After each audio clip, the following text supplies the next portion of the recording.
What if the horror movies you love weren't just stories? What if the nightmares on screen were real, born from true events? Real victims, and unspeakable evil that once walked this earth? From demonic possessions to haunted houses that drove families insane.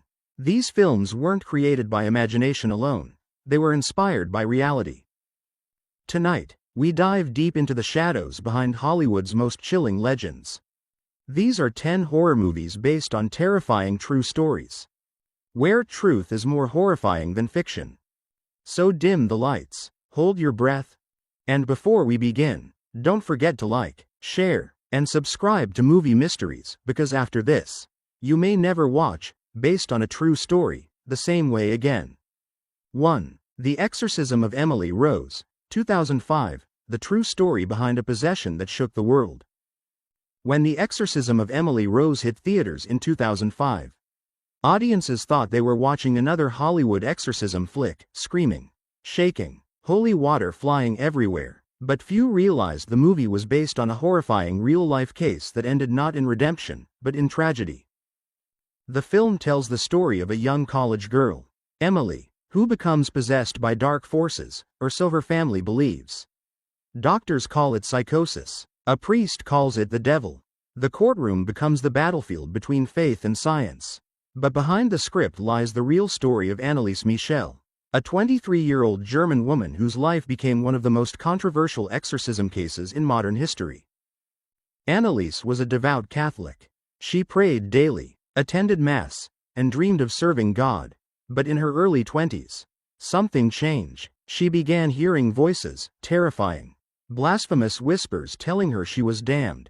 Her body convulsed violently, her face twisted in agony. Doctors diagnosed her with epilepsy and depression, but no treatment worked.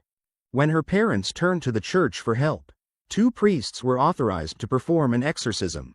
What followed were 67 sessions over 10 months, each lasting hours. Each recorded on tape. In those chilling tapes, you can still hear Anneliese's voice, guttural, animalistic, claiming to be multiple demons at once, including Lucifer himself. By the time the rituals ended, Anneliese was dead, starved, bruised, and broken. Her death led to a criminal trial that shocked Europe. The priests were charged with negligent homicide. And the question of faith versus science was thrust into the global spotlight. Director Scott Derrickson took this story and turned it into something hauntingly balanced, not just a horror film, but a courtroom drama that forces viewers to confront a disturbing question. Was Emily Rose truly possessed, or was she destroyed by belief itself? The movie's realism hits deep because it never gives you a clear answer. It leaves you trapped between logic and the supernatural, exactly where Anneliese's family once stood. Many audiences reported sleepless nights after watching it. Some claimed strange sounds in their homes. Others felt something watching them after the final scene. Even the actors spoke about a heavy presence during filming. Whether you believe in possession or not, The Exorcism of Emily Rose blurs the line between faith, fear, and madness. It isn't just a movie, it's a reminder that some stories are too dark to stay buried. And this was only the beginning. 2. The Amityville Horror, 1979. The House That Evil Never Left. When you think of haunted houses, this is the one that started it all. A quiet suburban home on 112 Ocean Avenue, Amityville, New York, white siding, red shutters, and those infamous windows staring out like something alive. It looks peaceful until you learn what happened inside. The Amityville Horror, 1979, wasn't just a film. It was a cultural earthquake. It told the story of George and Kathy Lutz, a young couple who moved into a beautiful riverside home, only to flee in terror 28 days later. They claimed the house was infested with evil. Bleeding walls, swarms of flies, voices in the night, and most chilling of all, the dark energy left behind by a mass murder. Just a year before the Lutz family moved in, Ronald DeFeo Jr. had brutally shot and killed 6 members of his own family, his parents and 4 siblings, while they slept in that same house. When police arrived, he calmly confessed, saying, "The voices made me do it. The murders were real. The crime scene was real. And when George and Kathy Lutz bought the house at a bargain price, they thought they were getting a dream home. Instead, they found themselves living a nightmare. According to their accounts, strange events began immediately. Doors slammed by themselves. Mysterious cold spots appeared. A hidden room, painted entirely red, was discovered behind a basement wall. The dog refused to go near it. And George began waking up every night at 3:15 a.m., the exact time the murders had occurred. They called in a priest to bless the home. He fled after hearing a demonic voice growl, "Get out!" Within a month, the Lutz family escaped, leaving behind all their belongings and never returning. When the movie hit theaters in 1979, it terrified audiences not just because of the scares, but because it was said to be true. The line between fact and fiction blurred, and people across America began asking, could a house really be evil?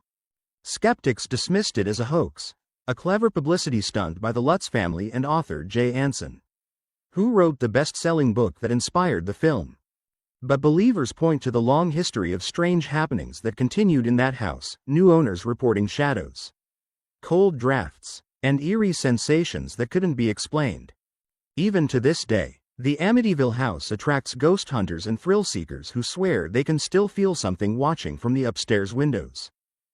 Those crescent-shaped windows, like two eyes that never blink.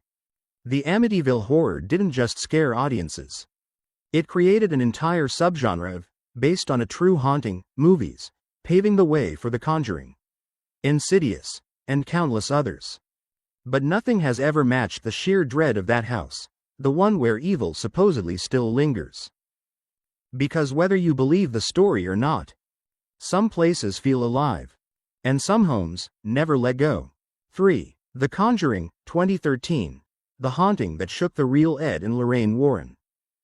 Before The Conjuring became one of the highest-grossing horror franchises in history, it was a true story.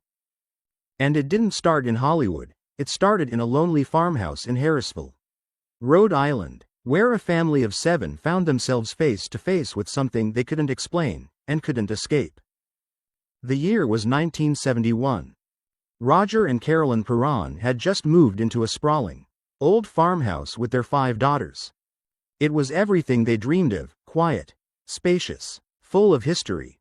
But sometimes, history refuses to stay buried. Almost immediately, strange things began to happen. The children saw figures standing in the dark. Doors creaked open on their own. And every night, the family could hear clapping sounds echoing through the hallways, when no one was there. Then came the smell, rotting flesh. The lights flickering. The feeling of being watched, always watched. Terrified and desperate, the Perrons contacted 2 of the most famous paranormal investigators in America, Ed and Lorraine Warren. If those names sound familiar, it's because their real-life cases inspired Annabelle, The Nun, and many other films that built the Conjuring universe. When the Warrens arrived, they quickly realized this wasn't just a haunting. It was something darker. According to their investigation, the house had once belonged to a woman named Bathsheba Sherman, accused of witchcraft in the 1800s, and rumored to have sacrificed her own child to the devil. Local legend claimed her spirit still haunted the property, cursing anyone who dared to live there. Lorraine later said the house was infested with malevolent energy. And that energy seemed to target Carolyn, the mother. She would wake up with bruises, hear voices whispering her name, even see a twisted figure standing beside her bed. Then, the unthinkable, she began speaking in a voice that wasn't her own. The Warrens performed a séance, not a full exorcism, but a desperate attempt to drive the spirit out. What happened that night was so terrifying that the Perron family refused to ever speak of it again in detail.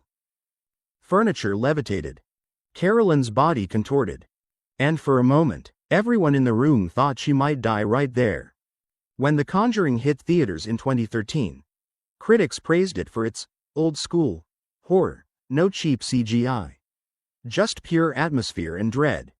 But what really shook audiences was the reminder that this wasn't just a story. It was based on real events. And Lorraine Warren herself, now an elderly widow, personally approved every detail shown in the movie. Even now, decades later, the Perron daughters insist the haunting truly happened.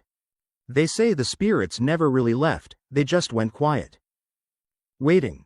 And that's what makes The Conjuring so deeply terrifying. Because when the credits roll and the lights come back on, you can't shake the thought that somewhere out there, in another old house, it could all happen again. 4. Annabelle, 2014. The doll that should never have been touched. Before Annabelle became a horror icon, sealed behind glass at the Warren Museum, she was just a doll, a gift meant to bring joy.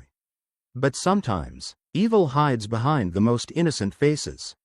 It began in 1970, when two young nurses, Donna and Angie, received a strange gift. A large, vintage Raggedy Ann doll. It looked harmless, almost cute, with its stitched smile and red yarn hair. They placed it in their apartment, never imagining it would become a doorway to something sinister. At first, it was little things. The doll seemed to change positions. Its arms would be in a different place. Its head slightly turned. Notes began appearing around the apartment, handwritten messages scrawled on parchment paper that the girls didn't even own. Then came the sounds. Scratching in the middle of the night. Footsteps when no one else was home. Terrified, the girls contacted a medium. What she told them made their blood run cold. The spirit of a young girl named Annabelle Higgins had supposedly died on the property years earlier, and wanted to inhabit the doll to be close to the living again. Feeling sympathy, Donna gave the spirit permission. That's when the real nightmare began. The activity escalated violently. One of their friends woke up in the middle of the night with deep claw marks across his chest. Objects flew across the room. And the doll seemed to move, not just shift positions, but move. Desperate, they reached out to Ed and Lorraine Warren, the same paranormal investigators from The Conjuring. When the Warrens arrived, they immediately sensed something far darker than a child's ghost. As Lorraine would later explain, it wasn't a little girl at all, it was an inhuman spirit. A demon pretending to be innocent. According to their findings, the entity had attached itself to the doll as a conduit, manipulating the nurses' emotions. Gaining their trust, and growing stronger with every ounce of fear and compassion they gave it. The Warrens performed a series of blessings and took the doll away. But even after it was sealed in a blessed glass case, strange things continued to happen. Visitors who mocked the doll or tapped on the glass often experienced car accidents or freak misfortunes on their way home. To this day, Annabelle remains locked inside the Occult Museum in Connecticut. A priest blesses the case weekly.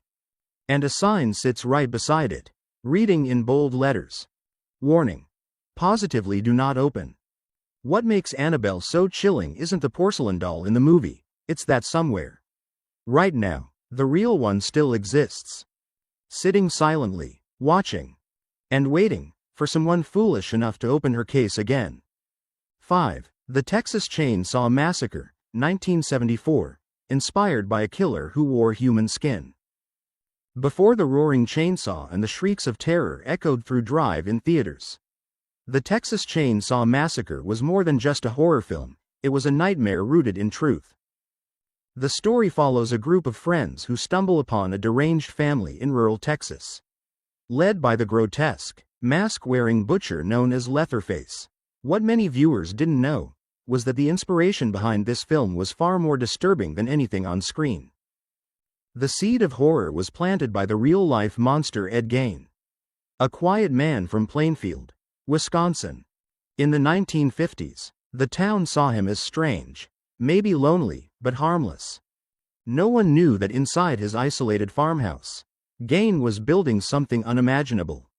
When police entered his home in 1957, they uncovered a scene straight out of hell. Chairs upholstered with human skin. Masks made from human faces.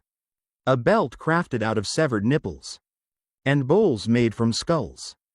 Gein had been robbing graves and killing, using the bodies to create grotesque souvenirs, in a twisted attempt to resurrect his dead mother. Director Tobe Hooper took those gruesome fragments of truth and molded them into Leatherface, a character who wore the skin of his victims, hiding behind flesh to mask his own shattered identity. The movie's raw, Documentary-like realism made audiences believe they were watching something real. And in a way, they were. When it premiered in 1974, people fainted, screamed, and even vomited in theaters. It was banned in several countries, not because of excessive gore, there was actually very little blood on screen, but because of the unrelenting dread that crawled under your skin and refused to leave. Hooper's low-budget handheld camera work, the suffocating heat, and the claustrophobic Texas landscape made it feel too real. And that's the genius of the Texas Chainsaw Massacre. It wasn't just about Leatherface. It was about the decay of humanity itself, a reflection of post-Vietnam America, where people feared that monsters no longer lived in the shadows, but in plain sight. Even today, almost 50 years later, the film still feels disturbingly authentic. The chainsaw's roar, the screeching sound of metal on bone, the flicker of terror in Sally's eyes as she runs through the woods, all burned into the collective memory of horror fans forever. And knowing it was inspired by a man who really existed, a man who really wore the skin of his victims, makes it even more horrifying. Because the Texas Chainsaw Massacre isn't just a movie. It's a mirror, showing us how easily an ordinary man can become a monster when the human soul begins to rot. 6. Psycho, 1960. The real killer who haunted Hitchcock's mind. Before the Texas Chainsaw Massacre terrified audiences with its brutality, there was Psycho, a film that quietly redefined fear. It began with a lonely motel on a deserted highway and a shy, soft-spoken man named Norman Bates. To travelers, he was polite, gentle, even kind, but behind that uneasy smile, something darker was waiting. When Psycho premiered in 1960, it shocked the world. The infamous shower scene, the haunting violins, and that final twist, all became part of cinematic legend. But what most people didn't realize was that this horror masterpiece was inspired by a real person. Director Alfred Hitchcock based Norman Bates on Ed Gein, a reclusive farmer from Plainfield, Wisconsin. When police entered Gain's farmhouse in 1957, they stepped into a nightmare. Human bones turned into furniture, skulls used as bowls, masks stitched from the skin of the dead. Gain lived alone, except for the preserved body of his mother, whom he couldn't bear to let go. That twisted obsession, the inability to separate love from horror, became the very soul of Norman Bates. Hitchcock transformed Gain's madness into something far more chilling, a man torn between guilt, love, and psychosis. Norman's every word, every nervous laugh, every glance at mother, reflected the real-life horror of Ed Gein's disturbed mind. Psycho didn't just scare people, it shattered the rules of filmmaking. No hero was safe, no moment predictable, and no viewer ever looked at a shower the same way again. Over 60 years later, Psycho still crawls under your skin, whispering one chilling truth. Sometimes, the most terrifying monsters are the ones who seem the most ordinary. 7. The Exorcist, 1973. The film so terrifying, people fainted in theaters. Before CGI, before jump scares became formula, there was one film that didn't just scare people. It shattered them. When The Exorcist hit theaters in 1973, audiences screamed, fainted, even ran out crying. Ambulances waited outside cinemas, and priests were called in to bless the screenings. This wasn't just a movie, it was an experience that made people question faith, evil, and the fragile line between sanity and possession. At its core was a simple, devastating story, a mother's desperate attempt to save her 12-year-old daughter. Regan McNeil was a bright, happy girl, until strange voices began whispering from her room. Furniture moved by itself, shadows crawled across the ceiling. And what started as innocent play with a Ouija board soon became something far more sinister. The film's director, William Friedkin, was obsessed with realism. He wanted terror to feel real, not acted. He fired guns on set to startle the actors, chilled rooms to freezing temperatures so their breath would fog naturally, and even slapped one actor to get a genuine reaction. The result was raw, disturbing, unforgettable. But what truly made The Exorcist legendary was the claim that it was based on a true story. Back in 1949, a boy from Maryland, known only as Roland Doe, became the center of one of the most documented exorcisms in modern history. Witnesses described his bed shaking violently, furniture flying across the room, and words like evil and hell mysteriously carved into his skin. Priests claimed to see objects move on their own. The boy would speak in Latin, a language he had never learned. And when the ritual finally ended, the room fell silent, leaving those present convinced they had faced something not of this world. Screenwriter William Peter Blatty, a Georgetown graduate, discovered this case and turned it into his novel The Exorcist, blending fact with faith and horror with heartbreak. He asked one haunting question: what happens when science can't explain the darkness inside us? The movie became more than just a horror classic. It was a mirror held up to humanity's oldest fear, that evil doesn't live in distant myths or ghost stories. It lives inside us. Even today, The Exorcist retains its dreadful power. Every spinning head, every guttural growl, every flash of those demonic eyes reminds us. No matter how advanced we become, some horrors remain beyond reason. Because evil doesn't need to hide in the dark, sometimes. It lives in the heart of a child, whispering softly, "I'm not finished yet." 8. The Girl Next Door, 2007. The horror that really happened. Some horror movies are scary because of monsters, demons, or ghosts. But sometimes, the most terrifying evil comes from ordinary people, people who smile, wave hello, and live right next door. The Girl Next Door isn't just another disturbing movie. It's based on one of the most horrifying true crimes in American history, a story so dark, so heartbreaking, that even decades later, it feels impossible to believe it really happened. The film begins like any other coming-of-age story. Two teenage sisters, Meg and Susan, move in with their aunt after losing their parents. At first, the neighborhood feels safe, kids playing baseball, summer sunlight, the warmth of suburbia. But behind that perfect facade, something unspeakable is waiting. Their aunt, Ruth Chandler, played chillingly by Blanche Baker, starts showing a disturbing favoritism toward the neighborhood boys. She lets them hang out in her basement, drinks beer with them, and slowly begins to lose her grip on sanity. Her jealousy of Meg's beauty turns to cruelty. Her cruelty becomes obsession.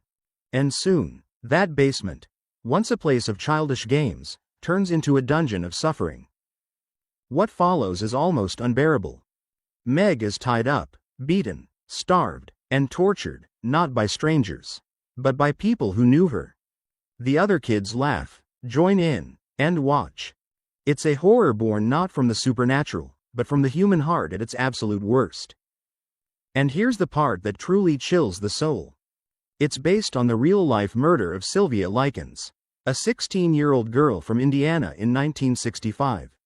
Sylvia was left in the care of a woman named Gertrude Baniszewski, who, along with her children and several neighborhood kids, brutally tortured her for months. They burned her skin. They carved words into her body. They made her believe she deserved it. And through it all, no one came to help. When police finally discovered Sylvia's body, they found her covered in scars, bruises, and messages written into her flesh. She died alone, in a locked basement, only feet away from people who could have saved her. The Girl Next Door doesn't use special effects or ghosts to scare you. It doesn't need to. Because every scream, every moment of pain, every horrifying act in that film, all of it, echoes something that really happened. It forces us to confront an awful truth. That the real monsters aren't born in haunted houses or graveyards. They grow up in neighborhoods, behind white fences, smiling as they wave good morning. And when the credits roll, the fear doesn't fade, it lingers. Because this time, evil didn't come from a nightmare. It came from a home that could have been yours. 9. The Entity, 1982. The true story of a woman haunted by the unseen. There are ghosts that rattle chains, shadows that creep across walls. And then there are forces that strike where no one can see, violent, invisible, and unstoppable. The Entity, 1982, isn't your average haunted house movie. It's based on the real-life case of Doris Bither, a woman from California who claimed she was physically and sexually attacked by an unseen spirit, not once, but over and over again. Her story was so shocking that even paranormal investigators, hardened by years of ghost hunting, were left speechless. The film follows Carla Moran, played by Barbara Hershey, a single mother just trying to raise her children after a tough divorce. Her life is ordinary, until one night, everything changes. An invisible force slams her against the bed. Her screams echo through the house. But there's no one there. No intruder, no explanation. Only bruises and terror. At first, Carla doubts her own sanity. Is she losing her mind? But when her children witness the attacks, and objects begin to move on their own, the truth becomes undeniable. Something, or someone, is in that house with them. Desperate, Carla turns to a team of scientists and parapsychologists at UCLA. They set up cameras, sensors, and high-tech recording equipment throughout her home. They expect nothing. But what they capture defies belief. According to the real investigators, strange lights appeared out of nowhere. A glowing mist formed above Doris's bed. And in one horrifying moment, a spectral figure seemed to take shape in front of them. The case became one of the most heavily documented hauntings in American history, and one of the most disturbing. In the movie, these scenes are brought to life with terrifying realism. Walls shake. Lights flicker. And every time Carla tries to find peace, the entity returns, stronger, more violent, more cruel. Her body becomes a battlefield between faith, science, and the supernatural. Is she cursed? Is she delusional? Or has she truly become the victim of a force that defies everything we understand about the world? Director Sidney J. Furie doesn't just show horror, he builds it. Layer by layer. There's no blood, no monsters, only sound, silence, and the helplessness of a woman who can't fight what she can't see. Barbara Hershey's performance is hauntingly real. Her fear feels raw, her pain unbearable. You believe her, and that's what makes it terrifying. And perhaps the most chilling part? To this day, the case of Doris Bither has never been fully explained. Skeptics call it hysteria. Believers swear the photos and recordings prove the supernatural. But the truth remains in the shadows. The entity reminds us that not all horror lives in the dark corners of our imagination. Sometimes, it lives in the walls around us, watching, waiting, unseen. Because what's scarier than a monster you can't see is knowing it might be standing right beside you. 10. Wolf Creek, 2005, the Australian outback nightmare that was all too real. The outback, vast, sun-scorched, endless, a place where the horizon burns red and silence can feel like a scream. To most travelers, it's a land of freedom and adventure. But to others, it's the last place they were ever seen alive. Wolf Creek, 2005, is not just another horror movie. It's a descent into a real-life nightmare, one inspired by the true stories of backpackers who vanished in the remote Australian wilderness, never to return.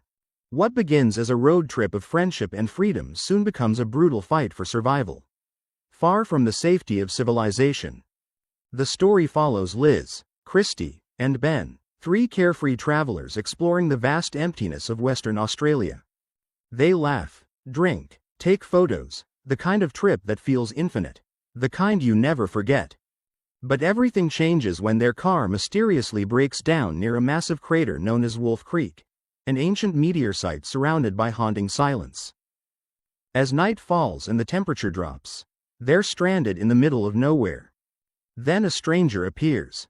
Enter Mick Taylor, the rugged, charming, seemingly helpful Aussie local. He smiles, he jokes, he offers them help and warmth by his campfire. But behind that grin hides something primal, something that doesn't see them as people, but prey. What follows is a slow, methodical descent into pure terror. Mick isn't just a killer, he's a hunter who delights in the fear of his victims. He toys with them, mimics their voices, mocks their screams. Every frame of Wolf Creek feels raw, almost too real, the kind of horror that seeps into your bones because it could actually happen. The film's power comes from its realism. There are no supernatural monsters here, only human cruelty, stripped bare and left to rot under the burning sun. Director Greg McLean based the film loosely on two chilling true events: the Ivan Milat backpacker murders of the 1990s, and the Bradley John Murdoch case of 2001, in which British tourist Peter Falconio disappeared without a trace. McLean took those fragments of reality and turned them into a cinematic nightmare, one that lingers long after the credits roll. The violence in Wolf Creek isn't stylized or exaggerated. It's raw, ugly, and disturbingly human. The camera doesn't flinch, and neither can you. You feel the dust, the sweat, the hopelessness as the victims realize that no one is coming to save them.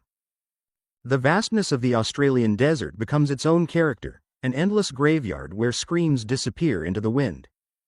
What makes Wolf Creek so unforgettable isn't just its brutality, but its silence. The long stretches where nothing happens, where you can almost hear the fear breathing, that's where the movie grips you. Because it's not just about dying. It's about the waiting, the uncertainty, the realization that evil can look just like a friendly stranger. By the end, you're left shaken, not just by what happens, but by the knowledge that people like Mick Taylor have existed, and still do. The film ends with an unsettling calm, reminding us that monsters don't always hide under the bed. Sometimes, they wave from the side of the road, wearing a smile, asking if you need help. Wolf Creek isn't just horror. It's a warning. A reminder that sometimes, the scariest stories are the ones that don't need ghosts, only men who have lost their humanity somewhere in the heat of the desert. So next time you're driving through the middle of nowhere, and a friendly stranger pulls up offering help, ask yourself, what would you do if the nightmare was real? They say the scariest stories are the ones that really happened.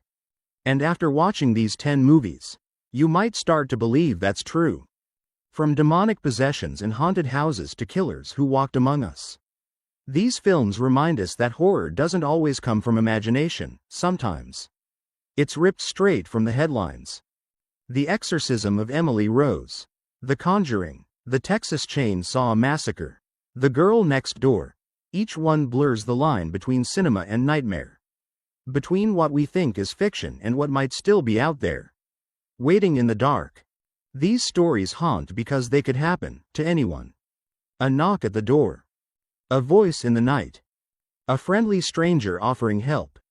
The moment you realize the real world can be just as terrifying as any horror movie. If you made it this far, you're brave. But before you turn off the lights, ask yourself, how much of what you've just seen was only a story, and how much was real? If you love exploring the dark side of cinema, the myths, the mysteries, the true horrors behind the screen, make sure to like, share, and subscribe. It helps the channel grow and lets me bring you even more shocking, spine-chilling stories from the world of film. Because this is just the beginning. The next true horror might be closer than you think. And when it comes, you'll want to be here to see it first.